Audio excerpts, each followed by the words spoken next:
Bonjour à tous et bienvenue dans ce nouveau webinaire d'Opteven traitant des véhicules électriques et plus particulièrement de leurs batteries aujourd'hui. Vous avez désormais l'habitude de ce format interactif.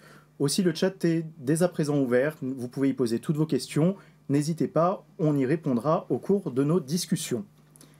La France compte désormais plus d'1 million de véhicules zéro émission en circulation et le début de l'année 2024 a été marqué par un engouement des ménages pour cette mobilité électrique accessible, avec la commande en quelques semaines de 50 000 véhicules propres via le mécanisme bien connu du leasing électrique. Aussi, le marché du véhicule 100% électrique est désormais durablement en croissance. Plus technologiques, ces véhicules renferment néanmoins des organes sensibles, comme leur batterie de traction, aujourd'hui plus facilement réparables et mieux recyclables, c'est ce que nous allons voir. Lors de ce webinaire, nous allons donc aborder ces points et voir comment la filière s'engage pour une mobilité électrique plus durable en se structurant pour la réparation et le recyclage des batteries des véhicules électrifiés. Pour alimenter ces débats avec moi aujourd'hui, nous pouvons compter sur l'expertise de M. Albert Etienne, directeur général d'Opteven. Bonjour. Bonjour. M. Guillaume Cazenave, directeur marketing France d'Opteven. Bonjour. Bonjour. M. Michael Argou, directeur grand compte d'Indra. Bonjour. Et M. Alexis Marcadet, cofondateur de Revolt. Bonjour. Merci à tous les quatre pour votre présence. Sans plus attendre, je vous propose tout simplement de vous présenter, vous représenter et nous préciser un petit peu vos activités. Albert, on peut commencer avec vous. Oui, donc je suis Albert Etienne, je suis directeur général d'Opteven.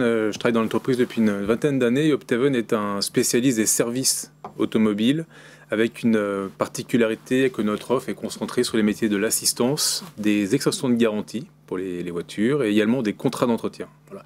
Et je suis extrêmement content d'être ici parce que c'est le 6e webinaire que l'on organise autour de la thématique de l'électrique, avec des axes que l'on prend sur le véhicule d'occasion, ou sur la compréhension de ce marché, ou du système de charge, de la batterie aujourd'hui. Et on a eu le plaisir d'accueillir tout un tas de spécialistes au cours de ces webinaires que l'on a pu organiser, des constructeurs comme Volkswagen, Kia, des distributeurs comme Émile Frey, Perico ou d'autres, et puis des spécialistes comme l'EDF ou l'Aver aujourd'hui, Revolt par exemple.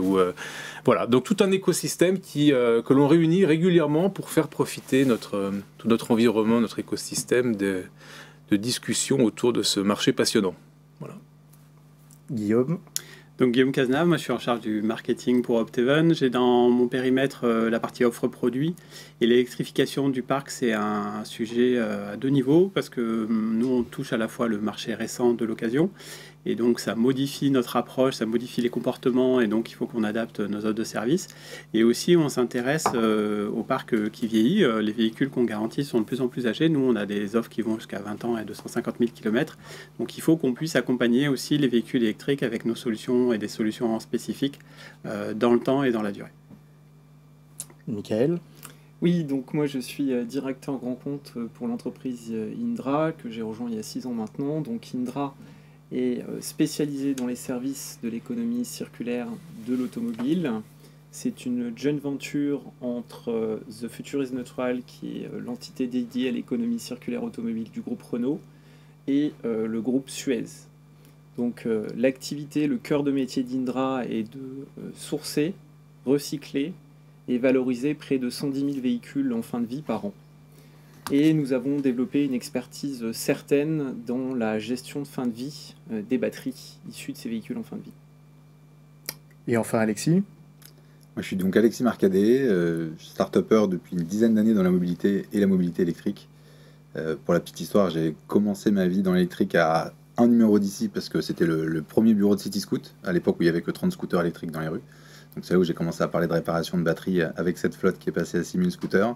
Et aujourd'hui, je suis ici parce que je suis un des cofondateurs de Revolt, Revolt étant un pionnier de la réparation électrique. On a lancé notre premier garage à Nantes en 2022. Avant ça, on était en sous-location à Rennes. Et aujourd'hui, on a 2 ateliers, on a formé 150 garagistes à l'électrique et on lance dans quelques jours ce qu'on appelle le réseau des garages branchés, qui est une boîte à outils qui permet à tous les garages de France et de Navarre de se lancer dans l'électrique. Merci messieurs pour ces présentations. Je vous propose qu'on entre dans le vif du sujet, le véhicule électrique, les batteries, leur réparation. Je l'évoquais en introduction, près de 15 ans après l'arrivée des premiers véhicules 100% électriques sur le marché, la barre du million de véhicules électriques mis en circulation en France a été franchi l'an passé, après une nette progression des ventes en 2021 et 2022. Première question, Albert, Guillaume, chez Opteven, quelle lecture faites-vous de ce marché du véhicule électrique en France ? Alors, ce marché, donc c'est un marché qu'on observe depuis notre premier webinaire, il y a un peu plus de 2 ans et demi maintenant. Et quand on regarde les prévisions d'évolution du marché qu'on faisait à l'époque, on est à peu près dedans. On a toujours en ligne de mire le 100% de véhicules électriques en 2035. Le marché évoluait un peu plus lentement que ce qu'on prévoyait sur les 2 dernières années, mais on n'est pas loin là des prévisions qu'on faisait pour 2024. On va être plus ou moins à 20% du marché. On voit que c'est un marché qui est passionnant parce qu'il est déjà soumis à pas mal d'aides finalement. Hein. On voit bien les stop and go dans les différents pays suivant les incitations fiscales qui sont faites. Là, le leasing social a donné un bon coup de boost en début d'année, et puis c'est une ébullition permanente chez tous les constructeurs sur tous les continents. Quand on regarde la pression que vont mettre les constructeurs chinois pour arriver en France et toute la défense des Européens, c'est absolument c'est vraiment très très intéressant, et il suffit de voir des producteurs de smartphones comme Xiaomi ou même Huawei qui investissent ce secteur de l'automobile électrique et qui finalement maîtrisent tout, la batterie, le hardware, le software, le cloud, la donnée, pour voir qu'en fait l'histoire n'est pas finie. Mais donc on est bien sur ce rythme qu'on avait prévu de déploiement du véhicule électrique. On rattrape un peu le retard qu'on a pu prendre, mais ça va très vite, quoi. Guillaume, je me tourne vers vous. Ces immatriculations vont logiquement venir grossir dans 6 mois, 12 mois, 24 mois, peut-être plus, peut-être moins. Le marché de l'occasion en France, c'est déjà le cas, bien sûr. Il y a déjà effectivement une offre de véhicules électriques d'occasion plus abordable. Comment envisagez-vous aussi ce marché de la seconde main électrique ? Alors nous, on l'envisage avec optimisme. Hein. On a un parc qui est encore très récent. Hein. Il y a la moitié du parc des 1 million qui ont moins de 2 ans aujourd'hui.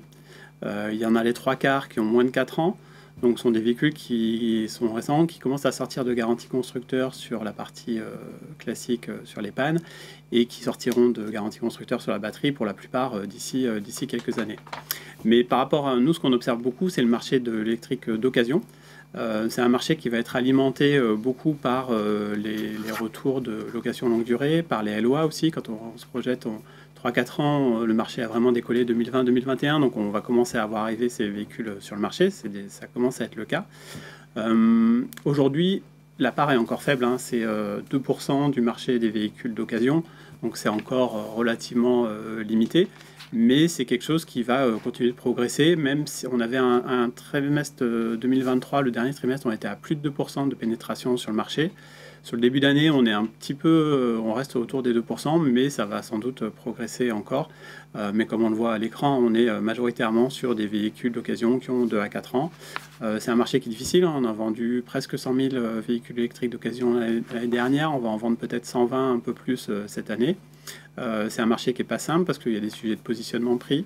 Le neuf avec les guerres de prix que peuvent se livrer avec les Chinois, les Tesla, etc. viennent impacter forcément les VO récents que l'on commence à trouver. Les tarifs ont beaucoup diminué depuis le début d'année. Les tarifs ont diminué, donc il y a de la compétition entre un VO récent et certains véhicules neufs. Donc on a cette partie-là, mais ça va continuer de progresser. Nous, on anticipe que voilà, c'est un marché qui rapidement va être au-delà des 10% sur les véhicules très récents. Et c'est aussi un marché de professionnels, c'est-à-dire que alors, les véhicules récents sont tenus majoritairement par des pros, mais la part des pros sur le véhicule électrique est un peu plus importante que sur les autres énergies. Parce que c'est un véhicule difficile, nouveau, sur lequel il y a des attentes des consommateurs, des inquiétudes, et il faut être en capacité de rassurer. Et aller vers un professionnel pour acheter sa voiture électrique d'occasion, c'est quand même relativement rassurant. Donc, c'est pas exclusivement un marché de professionnels, mais la part des véhicules électriques d'occasion vendus par les pros est plus importante, et ça va sans doute continuer encore comme ça. Alors nous avons d'ores et déjà des questions, messieurs. Il y a une certaine attente aujourd'hui autour de ce thème. On nous demande quelle est la durée de vie moyenne d'une batterie. Alors peut-être qu'on y répondra un petit peu plus tard, ou Alexis. La réponse que j'aime bien donner, c'est je serai très à l'aise pour répondre à cette question dans 5 ans. Les véhicules, l'immense majorité des véhicules à 3 ans, donc être capable de sortir une boule de cristal et déterminer combien de temps ces batteries vont durer, c'est très compliqué. Sortir des conclusions des véhicules qui sont sortis de garantie, qu'on a à l'atelier chez Revolt de 2012, 13, 14.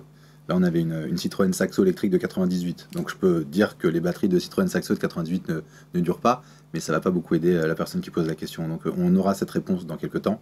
Ce qui est certain, c'est qu'elles ont tout en elles, dans leur ADN, dans leur simplicité, pour durer beaucoup plus que les fake news qui racontent que ça dure 5 ou 10 ans. Après, l'avenir nous le dira. Alors, on y reviendra justement un tout petit peu plus tard. Je l'évoquais également il y a quelques minutes, les véhicules électriques donc, sont plus technologiques, mais ils ne sont pas exempts de panne, d'autant qu'ils renferment peut-être des organes plus sensibles que les thermiques que nous connaissions jusqu'à présent. Albert, que constatez-vous sur ce point-là des pannes de véhicules électriques? Alors, il y a donc nous, on a une expérience qui est prouvée de prise en charge de panne sur des véhicules électriques d'occasion, donc qui sont déjà assez âgés. On a une sinistralité qui globalement est équivalente à celle d'un véhicule thermique. Quand je parle de sinistralité, c'est le coût de la réparation, le coût de garantie d'un véhicule électrique. On a des fréquences de panne qui sont proches des véhicules essence diesel, et puis on a un coût moyen de réparation qui est un petit peu supérieur, aux alentours de 2000 €, avec des pannes qui sont à la fois spécifiques sur des éléments de la électrique, comme les câbles de recharge par exemple. Ça, c'est un exemple, c'est notre top 3 des pannes. Mais on a en fait un phénomène qui est qu'on n'a pas de panne très très chère, comme on peut avoir sur des moteurs thermiques, avec des moteurs à changer, ou des boîtes de vitesse, des sinistres qui valent 10 000, 15 000 €, ça on n'en a pas. Par contre, les pannes sont toutes en moyenne un peu plus chères. Voilà. Pourquoi ? Parce que les taux horaires déjà des garages sont souvent plus élevés pour les véhicules électriques, et puis il y a aussi des frais additionnels de mise hors tension du véhicule qui sont comptés.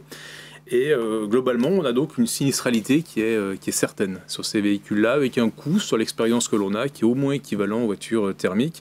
Et vous voyez à l'écran, là, il y a 2 exemples en jaune qui montrent qu'on a des pannes qui sont classiques, identiques à celles du véhicule thermique, et d'autres qui sont très spécifiques aux véhicules électriques. Voilà. Avec des écarts de prix, là aussi. Vous avez une moyenne à 1000 €, mais on va avoir des pannes à 400. On peut avoir quelques pics à 5-6 000 €, mais c'est très rare. On a un exemple d'une Tesla avec un sinistre à 7 000 € là récemment, mais c'est vraiment pas courant. On est plutôt aux alentours de 1 500 € sur les moyennes hautes, quoi. Alexis, vous qui êtes au contact avec ces véhicules immobilisés par des pannes, qu'est-ce que vous pouvez un petit peu nous dire des cas rencontrés? Alors nous, on a des pannes, on est un peu en avance de phase, puisque les voitures qui viennent nous voir sont toutes hors garantie, et donc on a beaucoup de voitures de 7, 8, 9, 10, 11, jusqu'à, comme je l'ai dit, une dizaine d'années. Donc on a des pannes plus conséquentes, des devis plus conséquents. Il y a certains cas de figure où la voiture est arrivée chez nous, on était le 5e garage. Donc on a un peu le Dr House ou le couloir de la mort avant de partir malheureusement en démantèlement. Et donc ces véhicules-là, on a malheureusement, nous, comme 3 pannes principales, chargeur, moteur, batterie, avec des devis très régulièrement entre 5 et 10 000 € pour les chargeurs, entre 4 et 7 000 pour les chargeurs, 5 et 10 000 pour les moteurs, et entre une dizaine et une trentaine de milliers d'euros pour les batteries. Parce que la solution préconisée, ou la seule possibilité actuelle, est de remplacer par du neuf. C'est là où l'écosystème n'est pas encore complètement prêt. C'est là aussi où nous, on est une marque engagée. Notre slogan, c'est de dire les voitures électriques doivent durer 100 ans. Donc on prend le temps qu'il faut pour trouver le plus petit des composants en panne et essayer de proposer des solutions. Donc le coût moyen qu'on constate chez Revolt est plus cher et plutôt au double de ce que j'ai vu juste avant.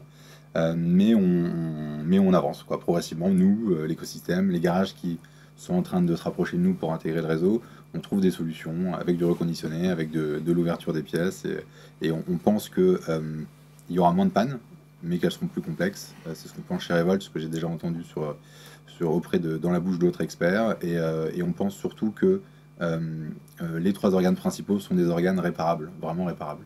Donc on est assez confiant sur le fait que même standardisation majeure du secteur, on va être capable de faire durer ces voitures 15, 20, 30 ans assez rapidement. Je pense que le profil des clients Revolt est en fait complémentaire au portefeuille. Exactement, ils arrivent après en fait. Parce que nous, on a des véhicules qui sont encore sous garantie constructeur pour la batterie. C'est pour ça qu'on n'a pas ces pannes encore Très lourdes. Très lourdes.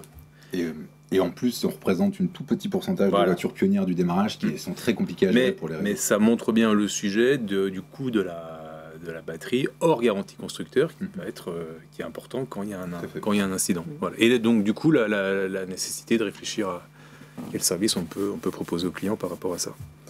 Alors justement, abordons peut-être l'organe qui inquiète le plus aujourd'hui, qui est vraiment la batterie de traction. Selon une étude que vous avez menée en 2022, les batteries, ou plutôt la durée de vie des batteries, Guillaume, je vais me tourner vers vous pour cette question, préoccupe vraiment les propriétaires de véhicules électriques. Quelles sont réellement les inquiétudes et les problèmes rencontrés ? Alors, on a interrogé des propriétaires de véhicules électriques, effectivement, il y a 2 ans, et on a eu des informations similaires l'année dernière. La batterie, c'est nouveau. Ça modifie les comportements, ça modifie la manière d'utiliser sa voiture, donc forcément, c'est inquiétant, et forcément, la batterie cristallise notamment les inquiétudes des propriétaires et des consommateurs. Et donc, c'est à la fois sur la crainte d'une panne, mais c'est aussi sur l'usure, c'est-à-dire qu'une batterie, autant des plaquettes de frein, on sait que ça se change et que ça se fait facilement.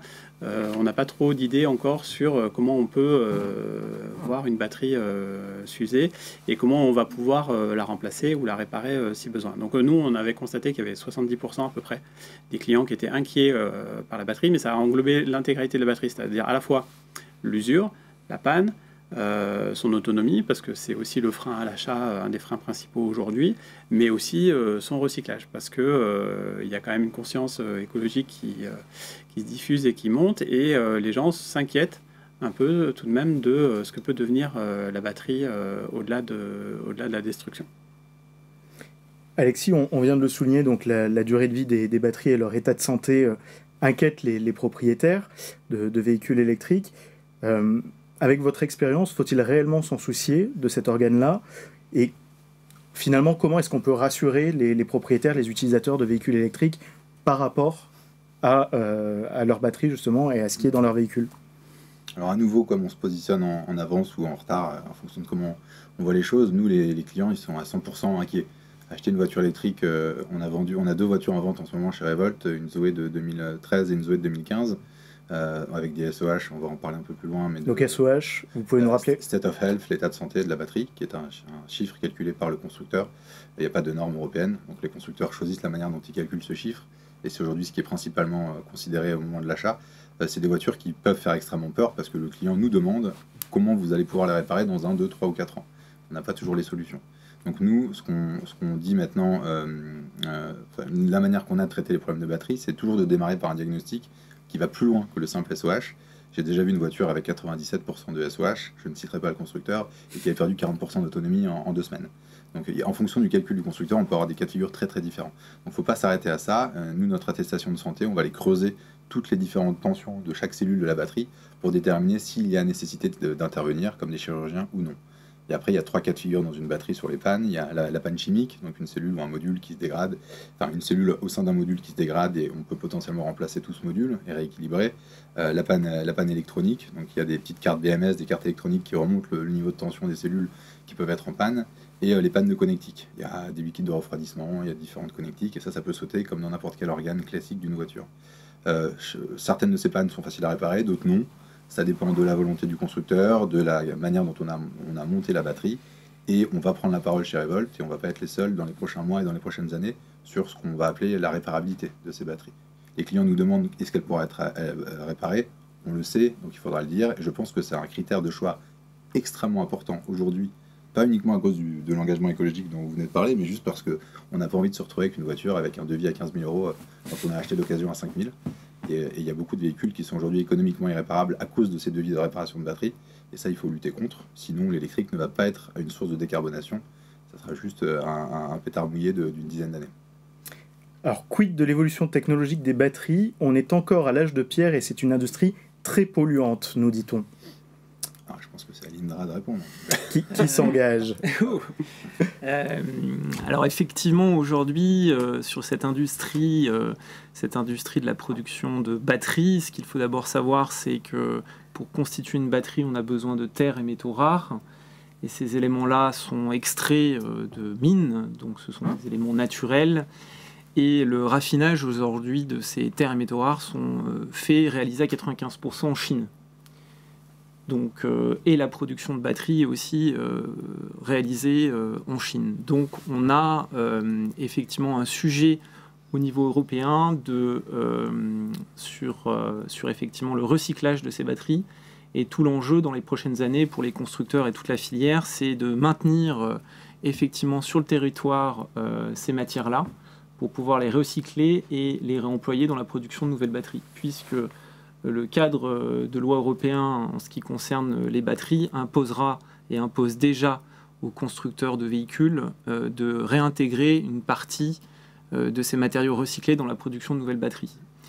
Donc il y a des gros projets qui sont en cours au niveau européen et français pour déployer des capacités industrielles de recyclage des batteries pour pouvoir effectivement réintégrer ces matériaux dans la production de nouvelles batteries. Je vais juste citer une startup qui s'appelle Voltaire qui a pris la parole hier à la télévision pour dire que la plus grosse mine en France est dans nos poches et dans nos voitures. Je pense que l'INRA validera. Il y a déjà toutes les voitures première génération qui arrivent en fin de vie vont pouvoir en recyclage. Je sais qu'un acteur américain, il y a 95% de recyclage, si je ne dis pas de bêtises. On ne va pas les citer. Alors, les anciens Tesla. Vous parlez du véhicule dans son intégralité. En lithium, non, je parle de la batterie. Hors lithium, ouais. Avec la black mass, j'ai l'impression que les chiffres sont entre 90 et 95% aujourd'hui, sachant qu'on est à l'an zéro. Donc on peut quand même être assez confiant sur le fait que c'est une industrie qui va aller avec de plus en plus de circularité. Tout à fait. Il y a un enjeu, comme je l'ai dit, de souveraineté industrielle en France et en Europe. On n'a pas les mines, effectivement, pour produire ces terres et métaux rares. Donc on doit nécessairement, si on veut garder la valeur ajoutée en Europe, être en capacité de recycler et de revaloriser ces métaux et terres rares. Alexis, vous l'avez évoqué un petit peu tout à l'heure concernant les pannes de véhicules électriques et les pannes de batteries. Des solutions existent désormais, et puis on vient d'en évoquer une justement qui est celle du réemploi. Comment gérez-vous ces cas de figure, vous, chez Revolt, et comment intervenir finalement sur les batteries ? Est-ce facile ? Est-ce compliqué ? Quels sont un petit peu ce qui reste à faire et comment ça peut être fait ? Donc on commence forcément par un diagnostic approfondi de l'état de santé de la batterie. Et après, on a différents cas de figure. Il y a des cas de figure où on dit au client il est urgent de ne pas agir. La batterie est suffisamment...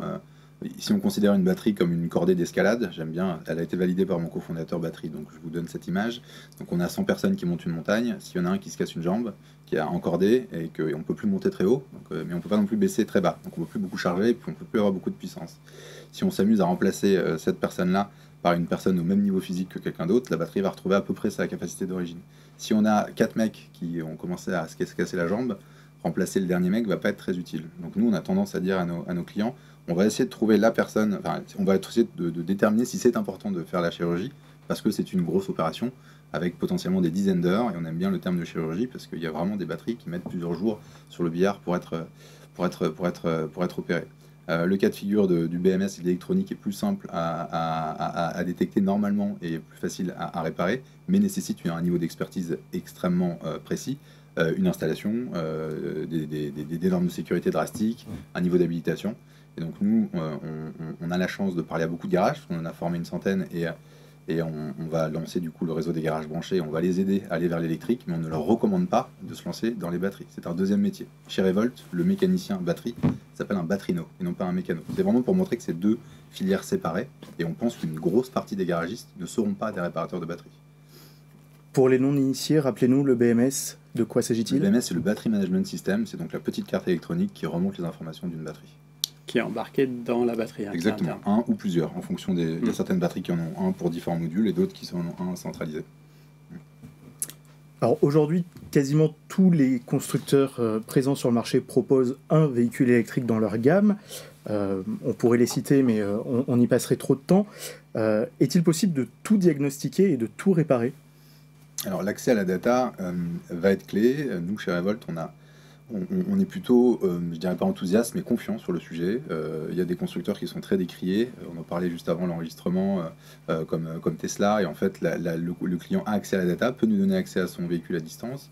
Et nous, on est capable, on a développé une petite valise de diagnostic qu'on peut envoyer chez le client pour justement remonter les données de la batterie. On pense que les années qui viennent vont voir une bascule de data très verrouillée par les constructeurs vers de la data qui est possédée par le client et qui la donnera à qui peut l'aider à faire durer son véhicule. On commence à le constater dans nous, les pionniers de l'électrique, donc ceux qui ont acheté avant 2016, mais on pense que ça va se généraliser. On sait que l'Union européenne va dans ce sens-là. Donc on est plutôt rassuré sur la capacité qu'on aura à avoir la data et à prendre les bonnes décisions là-dessus. Après, il y a beaucoup de cas de figure. La data, c'est une chose, la capacité à comprendre ce que ça veut dire, c'est une autre. Et il y a des batteries qui, même si on a la bonne donnée et qu'on les ouvre, peuvent avoir été conçues d'une manière qui complexifie énormément la réparation. On parle beaucoup de mousse en ce moment. Donc il y a des mousses qui sont installées à différents endroits de la batterie, en dessous les modules, au-dessus des modules, autour des cartes électroniques. C'est pas pour le plaisir d'empêcher les batteries d'être réparées, c'est parce que ça diminue fortement le risque de perte d'étanchéité et donc de fuite à l'intérieur de la batterie, et donc ça normalement renforce la capacité de ces batteries à durer dans le temps. Donc la vraie conclusion sur la durée de vie des batteries qui n'ont pas de mousse sera faite dans quelques temps.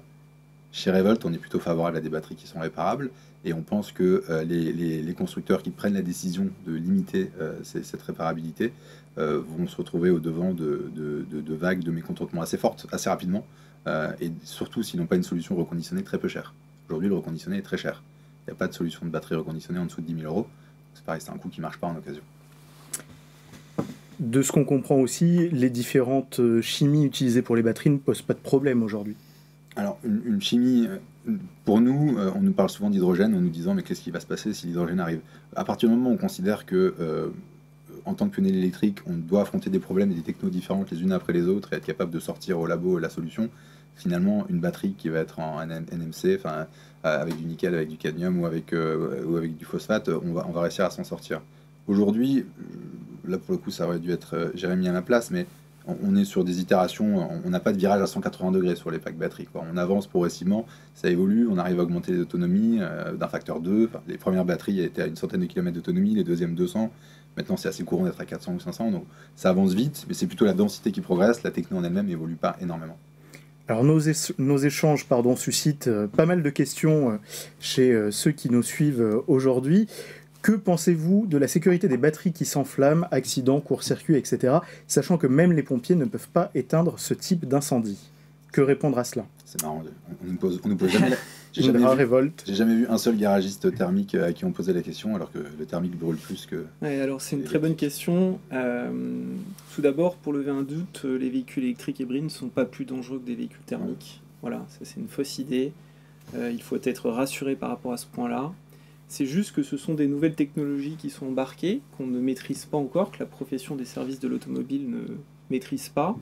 Donc il faut des compétences spécifiques. Et effectivement, les risques liés à ces batteries, vous les avez bien identifiés, sont des risques éventuellement d'électrocution, d'emballement thermique ou de risques chimiques. Les véhicules que nous traitons, le constat, c'est que dans le processus que nous avons mis en œuvre et la méthodologie applicative, finalement, il n'y a que 3% des cas qui pourraient être des véhicules dangereux, mais qui sont avant tout des véhicules accidentés, gravement accidentés, donc qui ont eu de forts chocs, soit des immersions, soit des incendies, ou soit des forts accidents. Et à partir du moment où on traite ces véhicules selon la bonne méthodologie, avec les bons équipements, le bon degré de formation, on les traite en toute sécurité. Voilà. Mais par contre, ça nécessite effectivement des investissements et des compétences spécifiques. Mais à partir de ce moment-là, le risque est extrêmement réduit. Maintenant, le risque zéro n'existe pas. Voilà. Les constructeurs sont plutôt prévenants, enfin ils sont plutôt précautionneux par rapport à ça. Tout à fait. On parlait de Renault un peu avant, mais alors c'est pas bon pour la valeur vénale du véhicule, parce que ça veut dire qu'effectivement une batterie peut vite conduire un véhicule à être économiquement irréparable, on le disait, mais par contre, du point de vue de la sécurité du client, on a l'impression quand même que les constructeurs sont plutôt précautionneux, très conservateurs sur le sujet. Une question en appelant une autre, est-ce que les batteries dites structurelles posent des problèmes de réparabilité supplémentaires? Est-ce qu'il existe des solutions tierces viables pour vérifier le SOH d'une batterie? Alors, tierce viable, oui. Il y a différents acteurs qui se sont lancés dans le secteur. Je peux leur faire un petit coup de pub à la startup MOBA qui permet de faire ça, par exemple, de remonter le SOH, donc de lire l'information à nouveau du constructeur. Donc, le SOH n'étant pas suffisant, MOBA et Revolt, on se trouve assez complémentaires là-dessus. Et la première partie sur les batteries structurelles, donc c'est, si je dis pas de bêtises, j'espère que Jérémy, s'il m'écoute, va pas me taper sur les doigts, c'est donc des batteries où on a tout assemblé justement en un seul gros bloc. C'est validé en face, oui, bon, très bien. Du coup, ces batteries-là, on demande à voir, parce qu'on en a beaucoup parlé ces dernières 2 semaines justement en interne. Si on est capable ça va nécessiter une réflexion et des nouveaux procédés, des nouveaux outils, mais c'est pas forcément plus complexe. Par exemple, sur les pièces de carrosserie d'un seul bloc, là, qui sont en train de faire couler beaucoup d'encre, si on est capable de les découper et de faire des soudures de manière efficace, c'est pas forcément irréparable. Il n'y a pas la notion où on va forcément remplacer toute la grosse pièce de carrosserie qui diminue les coûts de production. Donc chez Revolt, on demande à voir. On pense de toute façon que l'indice de réparabilité, la capacité à réparer vont être des informations qui seront mises en avant, et que si c'est une voie, si c'est une impasse en réparabilité, ça sera une impasse en production. Une autre question un petit peu plus technique. Le BMS sera accessible... On est dans le technique. Le BMS sera accessible en reprogrammation via les sites RMI des constructeurs, et même les constructeurs asiatiques s'y mettent, nous dit-on. Mais qu'existe-t-il en termes de normes ou de règlements de réparabilité des batteries ? Alors, je pense que modifier un BMS, même à la marge, est tout à fait impossible. On se retrouve dans une batterie qui est modifiée, qui ne respecte pas les conditions de base dans lesquelles elle a été homologuée au démarrage. Donc là, on rentre dans ce qu'on appelle une voiture modifiée, dont la carte grise n'est plus valable. J'invite très fortement la personne qui a posé cette question à ne pas faire ça. Nous, on échange avec beaucoup de réparateurs européens qui font ce qu'on appelle l'upgrade chez Revolt. C'est la capacité de mettre une batterie de génération de 2024 dans une voiture de 2014. Ça fera durer beaucoup plus longtemps ces véhicules. C'est extrêmement bon pour l'économie et pour l'écologie, mais c'est aujourd'hui illégal en France. Donc s'il y a une expertise et qu'on prouve que le véhicule a été modifié, BMS, cellule ou module, là c'est un risque que je déconseille de prendre à qui que ce soit. Donc on milite à ce sujet-là, et on pense que c'est une des clés de la prolongation de la vie des voitures, et on fera tout pour le débloquer. Mais aujourd'hui, quel que soit ce qui est faisable au niveau électronique, et nous, mettre 200 km d'autonomie dans une Zoé de 2013, on sait le faire, c'est pas un problème, ne veut pas dire que c'est légal, donc ne veut pas dire qu'il faut y aller. Albert, les constructeurs et les distributeurs également s'emparent de cette question de la réparabilité des batteries. On voit des choses qui essaiment dans certains réseaux. Qu'observez-vous plus particulièrement, vous, au sein de l'écosystème automobile ? En fait, c'est pas facile de réunir l'information, parce que ça évolue en permanence, et d'un constructeur à l'autre, on voit qu'il y a des stratégies différentes, mais globalement, tous essayent d'équiper, de former leur réseau de distribution et de réparation sur la prise en charge des véhicules électriques. Mais comme Alexis l'expliquait, c'est pas parce qu'on prend en charge une voiture électrique qu'on sait forcément réparer une batterie. Donc nous, on a essayé de faire une carte en fait de France, là, qui est accessible si vous scannez le QR code là, qui est à l'écran, et qu'on met à jour en permanence, et qui référence tous les centres que l'on identifie comme réparant de la batterie. Donc il y a certaines concessions aux centres de réparation locaux mis en place par des constructeurs. Il y a aussi des solutions industrielles centralisées que font certains. Alors on parlait de Renault tout à l'heure, Renault à Flins, dans sa refactory, un centre de réparation qui est important de batterie, donc il est aussi sur la carte, mais c'est vraiment quelque chose qui bouge en permanence, et qu'on essaye de suivre pour pouvoir aussi orienter les véhicules que l'on a, nous, dans le cas de nos contrats, qui sont couverts par nos garanties. Donc vous constatez globalement deux stratégies, soit du très local, soit du national, voire de l'européen. Oui, mais en même temps, il y a aussi des réseaux de spécialistes qui vont se mettre en place. On a l'exemple de Revolt, qui est avec nous et qui apporte une approche différente, mais on n'a pas encore toutes ces voitures qui sont hors garantie constructeur pour la batterie. Donc le marché, il est devant nous, si vous voulez. Tout à l'heure, on a vu un graphique là, qui montrait l'âge du parc. Plus de la moitié des véhicules en parc électrique ont moins de 2 ans, mais on a peut-être que 20% de ce parc là, qui sort de garantie constructeur dans les 2 ans qui viennent. C'est pas beaucoup en voiture, mais dans les 3-4 ans qui viennent, ça va commencer à inonder un peu de partout, quoi. C'est bien de pas employer le mot, ça va exploser. Voilà. Ouais, j'irais exactement dans le même sens. On est très tôt. Moi, j'ai très régulièrement des entrepreneurs qui m'appellent pour me dire je vais créer une boîte dans la seconde vie des batteries, pratiquement tous les mois. S'il y en a un qui nous écoute, faites autre chose. Il y a d'autres métiers possibles. Il y a très peu de batteries en fait en seconde vie qui arrivent sur le marché.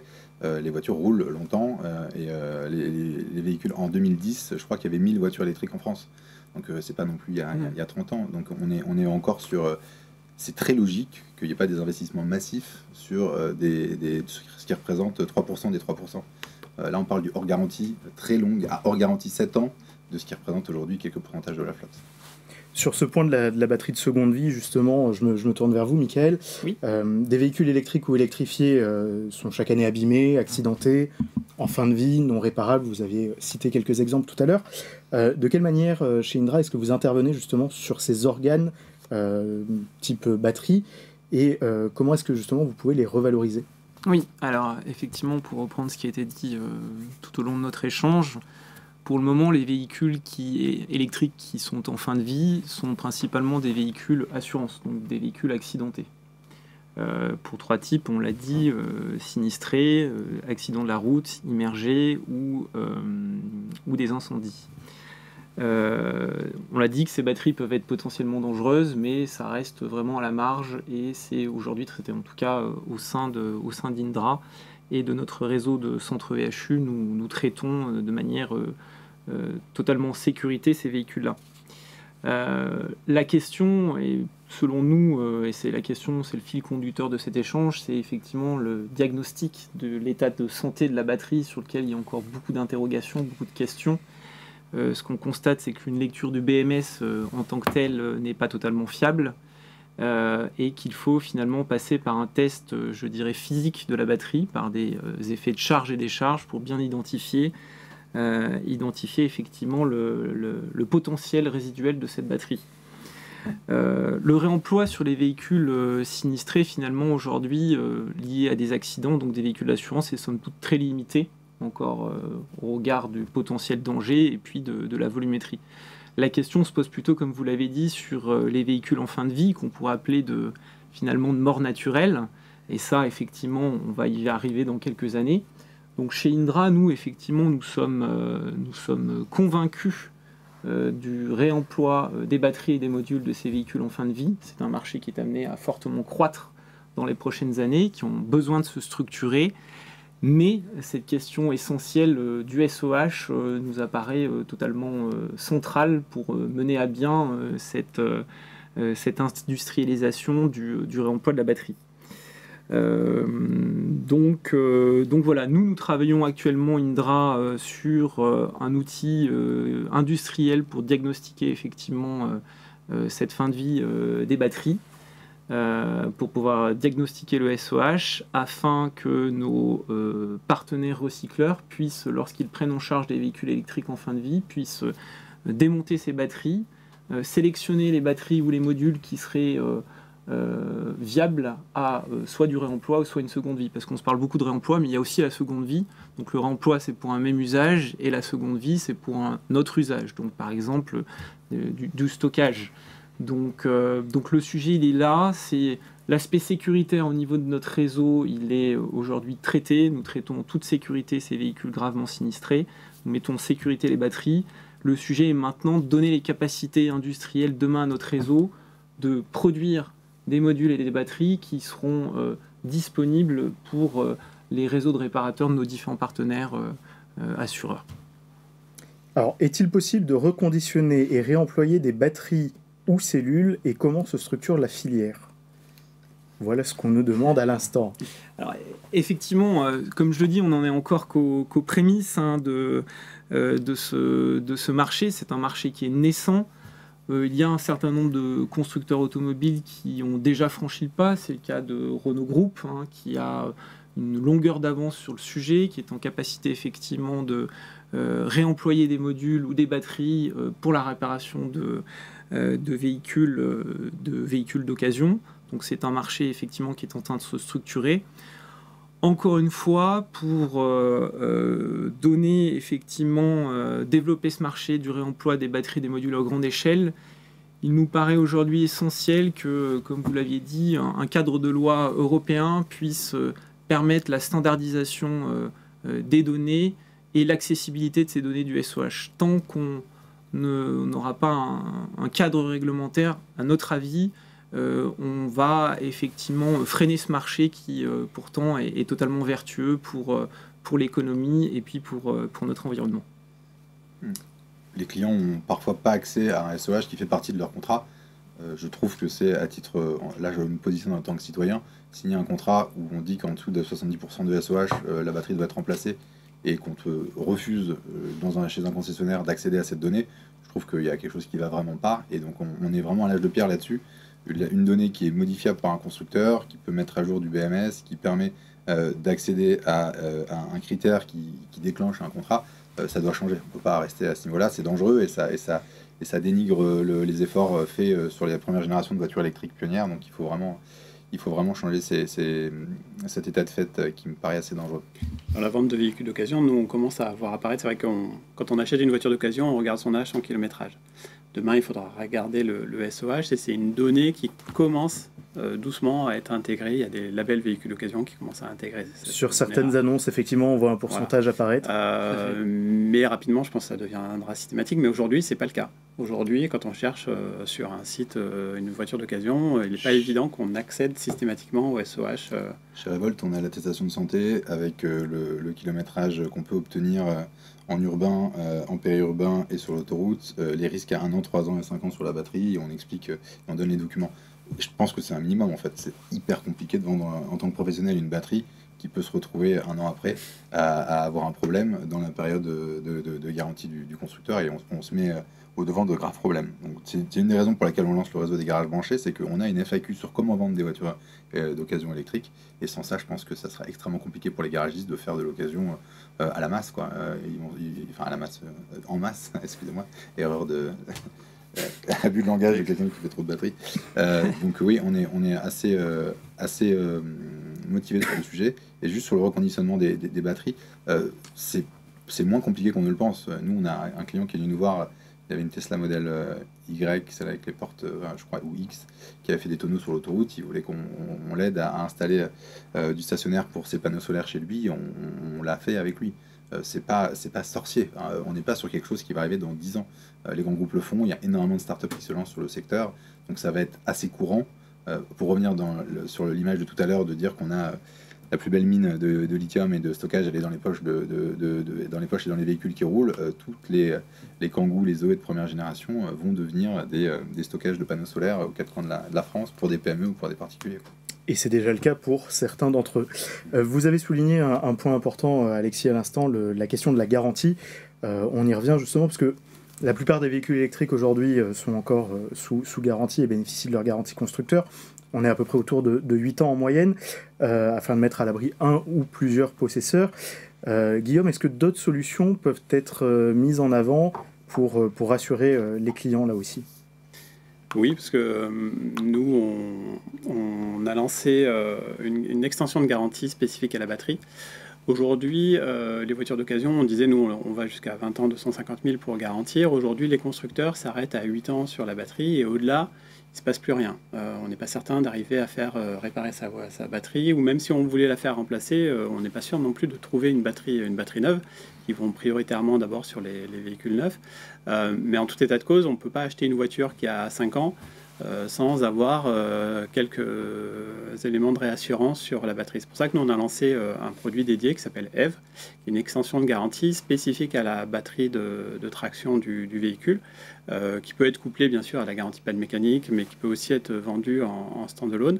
Et ça permet d'accompagner ou d'avoir un professionnel qui peut avoir une promesse de garantie de la batterie au moins jusqu'à 10 ans, et nous on va même jusqu'à 12 ans, mais au-delà de la durée de la garantie, c'est surtout le montant d'indemnisation. C'est-à-dire qu'une batterie, nous on peut dire qu'on peut indemniser ou participer à remplacement, mais la question c'est combien ? Parce qu'en moyenne une batterie ça coûte 17 000 € neuve.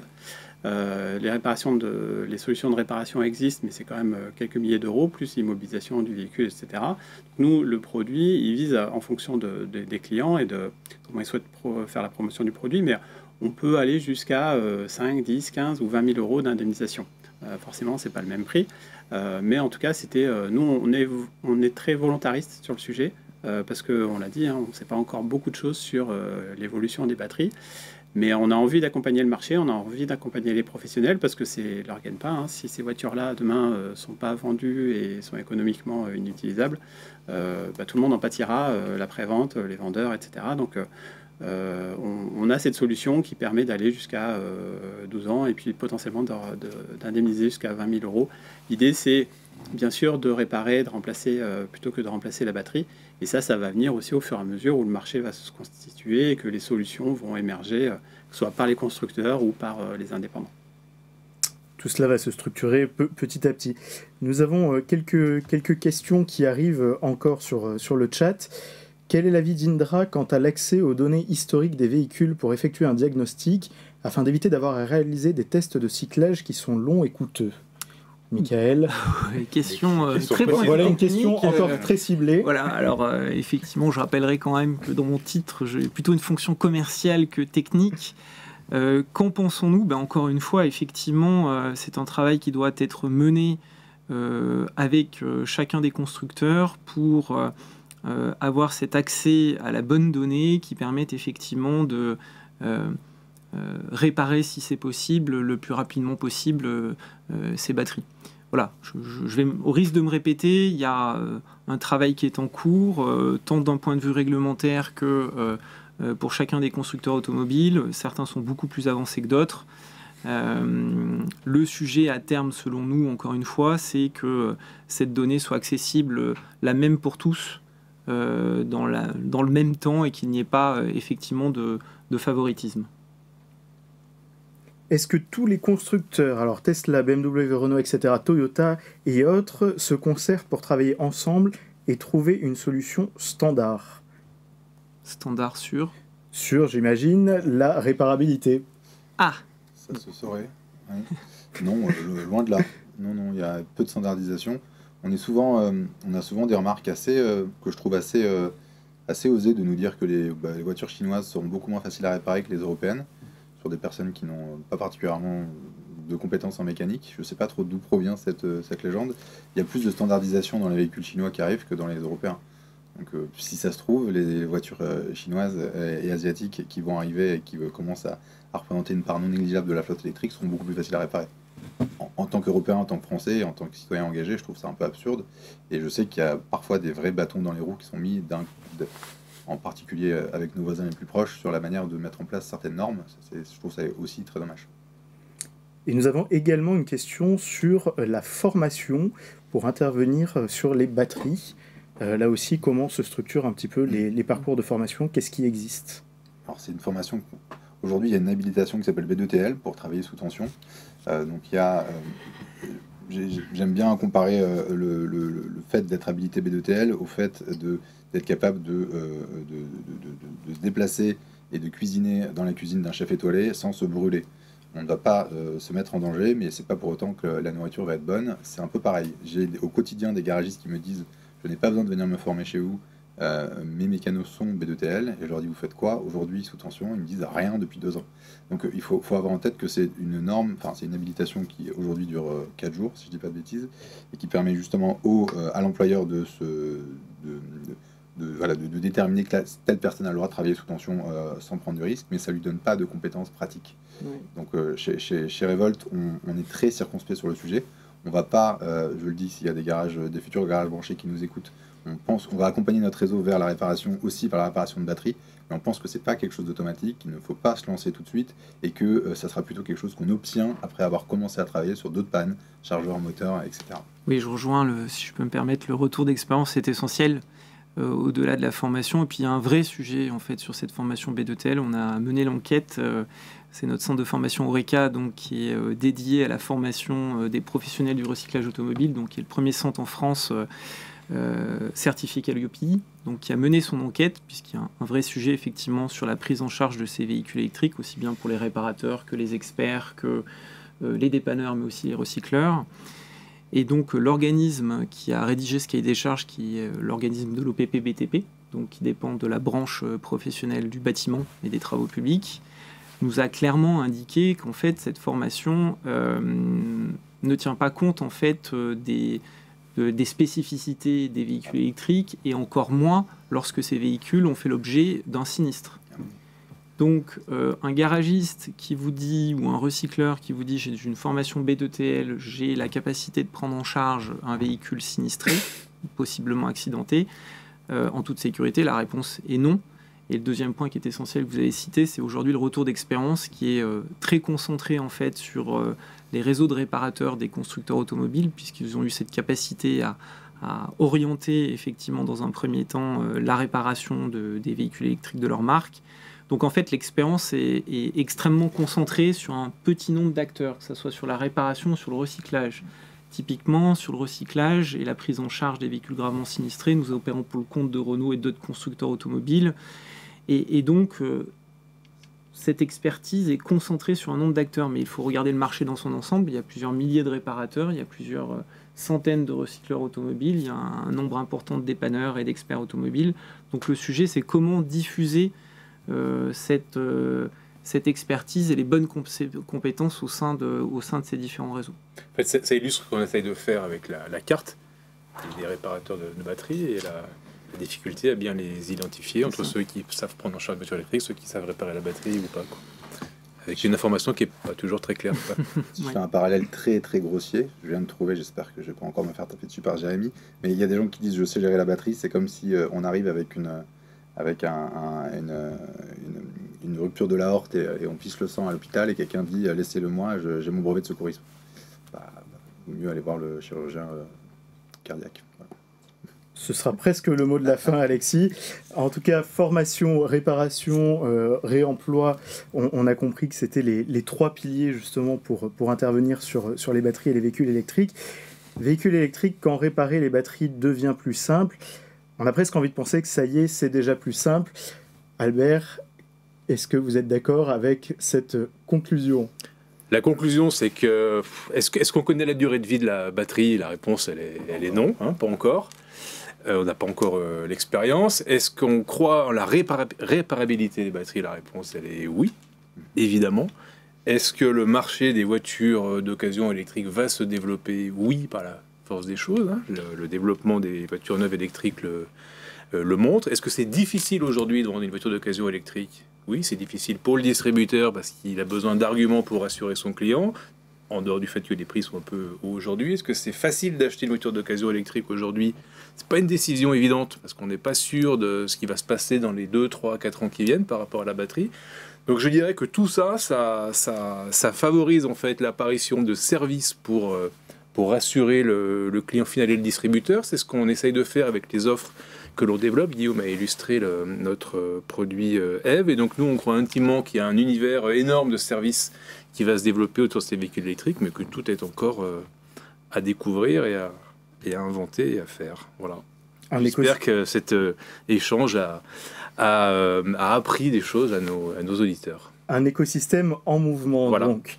Merci à tous les quatre pour vos expertises et les réponses précises à certaines questions. Questions techniques. Hein. Merci à toutes et tous pour vos questions. Je rappelle que ce webinaire sera disponible d'ici demain sur le site d'AutoInfo en replay. Vous pouvez également le noter, bien entendu. Merci à tous de nous avoir suivis. À très bientôt. Merci. Merci.